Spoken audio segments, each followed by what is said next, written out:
Olá, meus amados, que a graça e a paz do Senhor seja com você nesta tarde. Quero trazer mais uma vez aqui, através da Resgate, uma reflexão. E hoje eu queria falar um pouquinho sobre João 8,32, que fala: e conhecereis a verdade, e a verdade vos libertará. Aliás, um versículo que tem sido muito usado ultimamente, você sabe disso. E eu queria conversar um pouquinho com você sobre que verdade é essa, que liberdade é essa que esse versículo está falando aqui, né?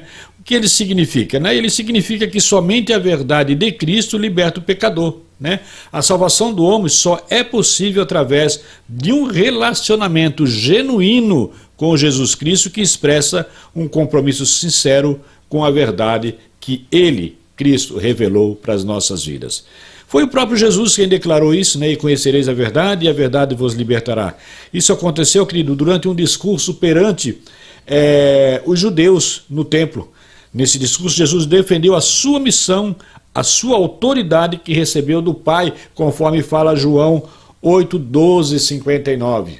Se você for lá, você vai ver. Ele está dando um discurso ali, inclusive para políticos do Sinédrio que estão presentes naquele local ali, né? Queridos, na realidade, eu volto a frisar um pouco, que eu quero falar um pouco do momento em que nós estamos vivendo, e nem poderia ser diferente dentro da minha visão. Por quê? Porque a gente tem percebido, se você estiver acompanhando as notícias do dia a dia, e não daqueles canais tradicionais, né, porque esses tradicionais você sabe que não existe mais uma notícia, existe ali pessoas que estão fazendo um jornalismo tendencioso, um jornalismo que não mais te informa, mas te induz a uma verdade que eles querem que você ouça, né? Isso faz parte desse engano do momento, isso faz parte desse planejamento maligno do momento que está acontecendo sobre as nações, mas sobretudo no Brasil. E eu quero te mostrar a diferença do Brasil, porque o Brasil hoje, eu entendo o Brasil como quase os confins do mundo que a Bíblia fala. Porque se você olhar em nossa volta, olha em nossa volta dos países da América Latina, quem tem resistido ao inimigo? Quem tem resistido a todos esses ataques de esquerda que tem trazido destruição, fome e miséria às nações? O Brasil. E o Brasil tem trazido isso sobre o comando do João 8,32, que conhecereis a verdade, e a verdade vos libertará. Foi com esse versículo que o presidente Bolsonaro tem tentado passar para você, né? E a gente tem tentado entender isso, né? O porquê disso, porque ele traz essa verdade, né? E na realidade muita gente às vezes ainda não conseguiu entender, e tem aqueles que dizem o seguinte: mas esse cara nem cristão é. Queridos, quem Deus vai ou não usar para trazer uma verdade é Deus quem decide, não sou eu nem você. Essa aqui é a verdade. Se você for para a Bíblia, Deus usou tantas pessoas que você não usaria e que eu não usaria para começo de assunto, né? Deus usou uma mula para falar com Balaão. Deus usou Davi, que era segundo o coração de Deus. E para nós, se a gente for olhar aos nossos olhos humanos, Davi cometeu muitos erros, mas é Deus quem decide, não sou eu e nem você. E quando ele fala para esses homens lá que a verdade vos libertará, né? Porém, na sequência do seu discurso, percebemos que a reação daquelas pessoas não passava de uma profissão de fé, né? Não passava de uma profissão de fé, às vezes até vazia, né, daquilo que eles estavam ali, porque mais tarde essas mesmas pessoas vão estar pedindo a crucificação dele. Você está vendo alguma coisa meio parecida? Pessoas que caminhavam, né, com Jesus foram os mesmos que depois pediram a sua crucificação, porque Jesus começou não mais a atender às suas vontades e os seus desejos pessoais, porque os seus desejos pessoais eram desejos de vingança. Você lembra que o povo queria que Jesus fizesse com o governo? Vingança. Vingança, porque eles queriam puramente vingança, queriam um libertador para trazer vingança, e não é isso que Jesus queria. Jesus queria trazer a libertação para um povo, queria trazer a verdade, queria os libertar do jugo da mentira, da escravidão, do pecado. Foi para isso que Jesus veio. E eles diziam, né, que jamais fomos escravos, porém eles não entenderam o que Jesus estava falando naquela hora. E se nós trouxermos essa verdade para hoje, querido, para os nossos dias, nós vamos perceber que nós estamos passando por um momento bastante difícil no mundo, mas sobretudo no Brasil, e eu quero chamar a tua atenção para a igreja do Senhor, que é você e eu, para aquilo que está acontecendo conosco. Só para você ter uma ideia dessa guerra, que às vezes nós não estamos percebendo, nós estamos vivendo um evangelho ainda muito light, sabe? Porque nós estamos achando, querido, sabe aquela história, eu vou na igreja hoje, ou glória, domingo eu vou me abastecer para a semana. Queridos, isso não funciona. Não existe esse negócio de você se abastecer para a semana. O que existe é uma semana de busca, de oração, de luta, de conhecimento da palavra, de intimidade com Deus. É dia a dia. Não é você pegar hoje, se abastecer para a semana, não, queridos. É dia a dia. A tua luta é dia a dia, a minha luta é dia a dia. É todos os dias nós temos que estar na presença do Senhor. Porque o inimigo não brinca. Só para você ter uma ideia, se você lembrar da semana passada, quando aquele deputado Luiz Miranda, que tem uma vida pregressa que, nossa, não dá nem para falar, como é que ele aparece naquela CPI? De terno e gravata, com um colete à prova de bala e trazendo o que embaixo do braço? Uma Bíblia. E com qual versículo ele abre? Conhecereis a verdade e a verdade vos libertará. O mesmo versículo usado pelo presidente da República. Ou seja, o inimigo tenta imitar a Cristo e trazer a você, através da palavra, o engano. Ele usa a própria palavra, como ele usou com Jesus na tentação do monte. Lembra? O inimigo vai te confrontar com a palavra. Agora deixa eu te chamar a atenção para você o seguinte, queridos. Se você não tem conhecimento da palavra do Senhor, como você quer vencer essa guerra? Se você vence ela naquilo, porque guerra espiritual não se vence humanamente falando, não se vence na carne, se vence no espírito. E para vencer no espírito você tem que ter o pleno conhecimento de onde vem o teu poder, de o que é que está em você. Você já se deu conta do poder que está em você e em mim como cristão? Você já se deu conta disso? Do poder que Deus colocou nas nossas vidas? Agora esse poder, ele permanece em você e em mim, sim, desde que nós estamos sendo abastecidos diariamente por essa palavra, por esse Cristo. E para isso, eu tenho que atentar para aquilo que está acontecendo em minha volta e saber e perguntar, Senhor, o que tu queres de mim? Sabe por quê, meu irmão? Porque o que é uma conversão? Quando você aceita Cristo, é como você estivesse se alistando a um novo exército, agora um exército espiritual, nas regiões celestiais, um exército que vai estar aqui para fazer a vontade do Senhor, para combater o mal desse mundo, para resgatar as pessoas, libertá-las dessa escravidão que elas vivem hoje, a escravidão da mentira, do pecado, do engano. É para isso que você está aqui, é para isso que eu estou aqui.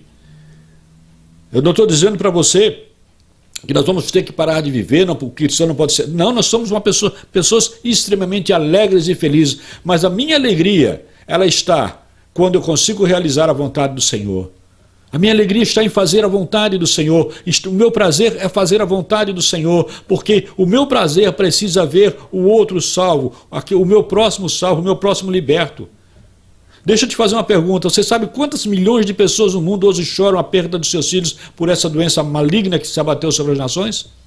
Você tem ideia de quantas pessoas? Todas essas pessoas são também merecedoras das nossas orações, das nossas intercessões, para que Deus venha trazer paz ao seu coração. Pessoas que não conheceram o Evangelho e têm uma dificuldade muito maior de entender o significado de tudo que está acontecendo.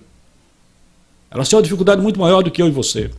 Queridos, a nossa religião, ela não pode se tornar uma rotina na nossa vida. Não, eu vou na igreja hoje porque hoje é domingo. Não, não é isso, querido. A religião tem uma outra coisa. A tua conversão tem uma outra coisa. Você nasceu de novo. E um novo nascimento, querido, implica em você negar a sua própria carne. É o negacionismo total do seu eu. É você viver uma vida agora para Cristo, para aquilo que o Senhor quer. Sabe por quê, querido? Porque o tempo que nós estamos aqui não se compara à eternidade. Você diz, não me volta assim, não vai. Não, você pode viver sim, querido, você pode viver, mas não fuja ao foco daquilo que o Senhor quer para a tua vida, daquilo por que você foi chamado, por que você foi escolhido. Você não foi escolhido para viver nos seus próprios deleites, você não foi escolhido para viver uma mentira e nem para levar essa mentira, engano a outras pessoas. E às vezes, muitas vezes, nós estamos tão habituados essa rotina religiosa que nós nos acomodamos e achamos que ser crente está tudo bem, está tudo light, vamos se reunir hoje, vamos fazer uma festinha aqui, vamos fazer uma festinha ali, amanhã nós vamos na igreja, está tudo certo. Não é assim, queridos, não é assim. Eu estou te dizendo isso por amor. Talvez você diga, mas você só quer falar mal, não estou batendo em ninguém, não, eu estou te falando a verdade, porque é dessa verdade que o Senhor está falando, e conhecereis a verdade, e a verdade vos libertará. E nós precisamos ser libertos de nós mesmos, das nossas próprias vontades, do nosso próprio eu, da nossa própria visão, a nossa visão carnal, que só nos leva a contemplar a nossa própria carne. Nós precisamos ter foco em Cristo Jesus e saber por que eu fui chamado. Pergunta para Cristo. Senhor, por que tu me chamastes aqui? Por que tu me escolheste? O que tu queres de mim? Por que tu me chamou?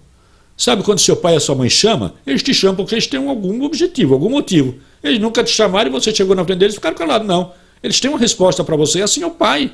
Assim é Cristo. Pergunta para ele, por que você foi chamado? E ele vai te dizer, meu querido, eu te chamei para que você vivesse para a honra e glória do Pai.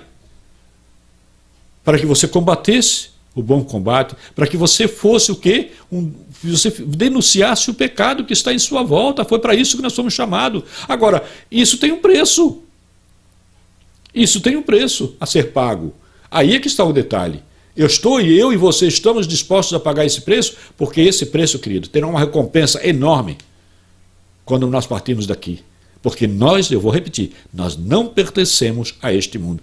Todos aqueles que o Senhor chama, Ele chama para tirar desse mundo, para não ser mais pertencentes a esse mundo. Porque se você acha que é pertencente a este mundo, você está redondamente enganado. Quando o Senhor te chama, Ele te resgata para um novo tempo. Agora, a decisão daqui para frente é sua. A declaração "e conhecereis a verdade, e a verdade vos libertará" indica que uma pessoa só é verdadeiramente livre quando o Evangelho de Cristo domina sua vida por completo. Essa pessoa, de fato, conhece a verdade, né? E de uma forma experiência assim, enorme, né? Pois vive a liberdade provida pela obra redentora do Salvador. Essa pessoa já não está mais sobre a culpa e o domínio do pecado, mas ela está sobre a direção do Espírito Santo de Deus, aleluia. Que Deus possa te dar esse entendimento. Eu estava lendo um dos textos do pastor Daniel Conedero, né, que fala muito sobre isso também. Eu inclusive recomendo a você que você busque essa verdade no Senhor, mas que você tenha um entendimento, queridos, que não é só ação e nem só oração. Oração significa orar e agir. Oração, ok? Então não é nem só orar e nem só agir, mas precisa caminhar junto. Sempre que você for fazer alguma coisa, você não pode tomar a decisão de fazer sem primeiro orar e buscar do Senhor. O que é o que o Senhor quer? Se o Senhor está te autorizando a fazer aquilo, se aquilo está dentro, no centro da vontade do Senhor, ou se aquilo é algo que vem de você mesmo. Porque se vier de você mesmo, são frutos vazios, queridos, sem sabor. Tá? Você precisa experimentar aquilo que é de Deus, aquilo que Deus coloca na tua vida, aquilo que vem do coração do Senhor para a tua vida. E aí você vai ver que vem algumas lutas, mas você vai ver o quanto é gostoso nós olharmos do outro lado e quando nós olharmos para trás, ver que nós conseguimos atravessar alguns vales que na nossa própria força nós jamais atravessaríamos. Mas nós só conseguimos chegar até aqui porque nós sabemos quem estava no comando dessas lutas, que é o Senhor Jesus. Que Deus te abençoe, que Deus faça você esse entendimento, que você aprenda a se colocar na presença do Senhor, na busca dele constante, todos os dias, em oração e na leitura. Oração e na leitura. Ouça Deus falar com você e deixa Ele tomar a frente de tudo. E tenha coragem de assumir o papel que lhe cabe, que é de soldado de Cristo. E soldados, ele é feito para batalhas constantes, em nome de Jesus. Que Deus te abençoe.